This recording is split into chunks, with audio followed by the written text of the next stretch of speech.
Welcome to the Minx and Muse podcast. I'm your host, Crimson Minx, creatrix of Minx and Muse, a dark feminine playhouse where we awaken our innate magic through esoerotic dance and witchcraft. Welcome to the portal of enchantment. Welcome to our version 2 of the Minx and Muse podcast. My name is Crimson, and I am the creatrix of Minx and Muse, which you just learned about in the intro. And we had a version 1 of this podcast that we recorded from 2019 and ran into early 2020. But I just feel like we have grown and evolved so much since then that I just wanted to wipe the slate clean, start fresh.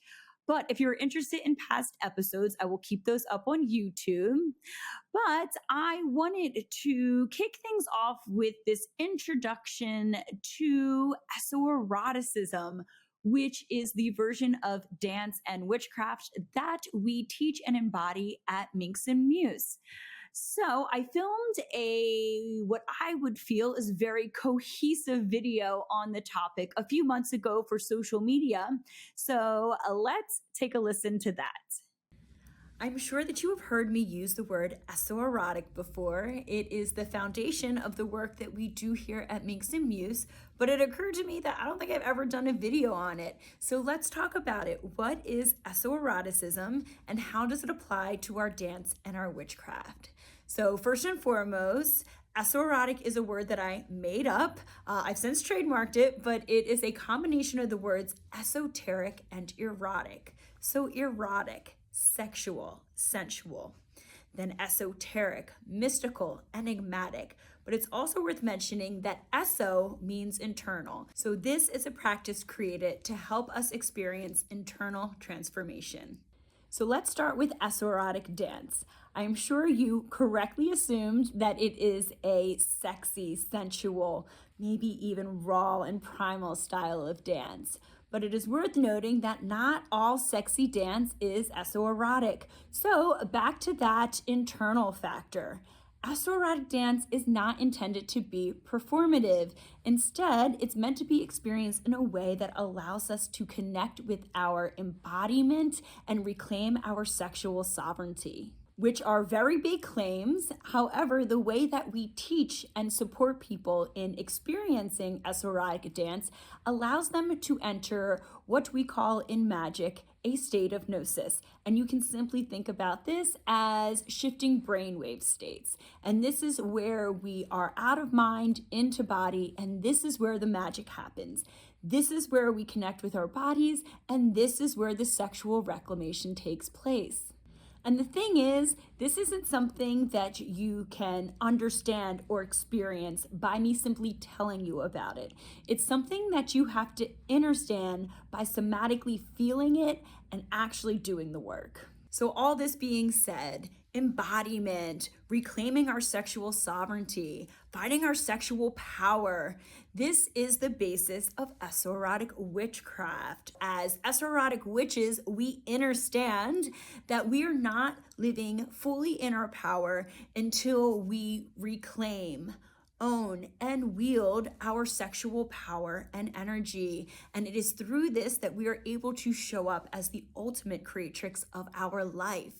So, of course, basic witchcraft is a part of esoerotic witchcraft. We study astrology and tarot and magic and herbalism and all the fun witchy things. That being said, what we are doing is we are enhancing our craft by showing up as embodied, sexually lit up creatures. So as a reminder, our sexuality and our sensuality are inherently linked to our creatrix energy, our life force, our ability to magnetize and manifest. Pretty witchy shit, which when you look to the craft to find ways to enhance this energy within ourselves, we inevitably land upon sex magic, which is completely valid. That being said, how esoeroticism is different from sex magic is that we are accessing this energy outside of intercourse. And even beyond that, we're accessing it beyond the moment itself. So back to our Esoerotic dance, what we're doing when we commit to this practice is that over time, we are clearing out old sexual energy and stories and trauma, though work with a qualified professional for big T trauma.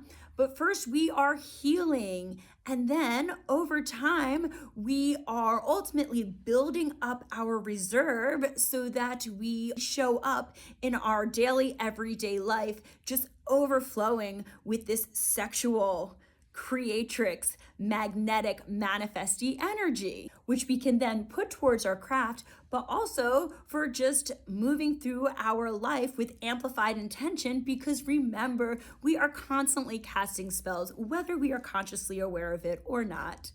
So just getting ourselves into and then remaining in this esoerotic energetic state makes us so much more powerful as witches.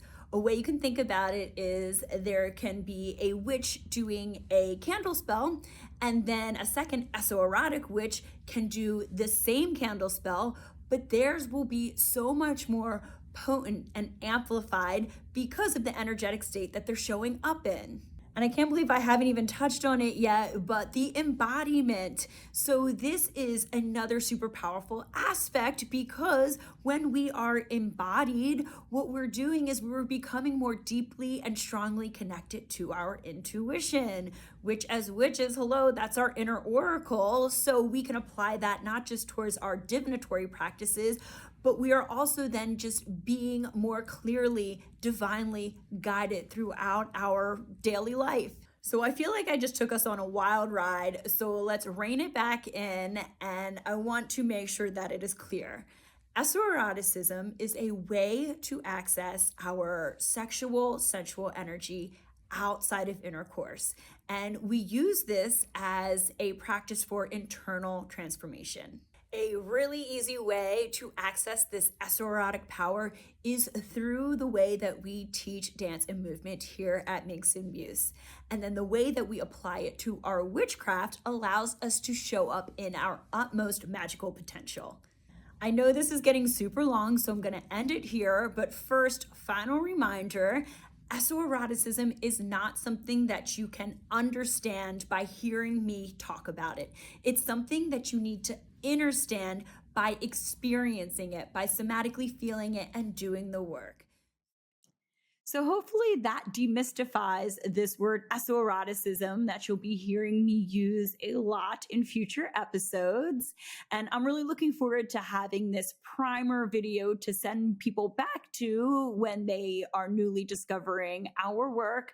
But also I'm really looking forward to future episodes and conversations. I'm going to be bringing on guests, and we're also going to be having some solo episodes. But also for those who are interested in going deeper with esoeroticism beyond the podcast, we do have an intro to esoeroticism dance-based series that we teach in studio at Minx Muse in Austin, Texas on the monthly. I also have a virtual version of that series available in our on-demand replay library on our website, so you can take that anytime from anywhere. And we also have a virtual membership called the Minx Muse Multiverse.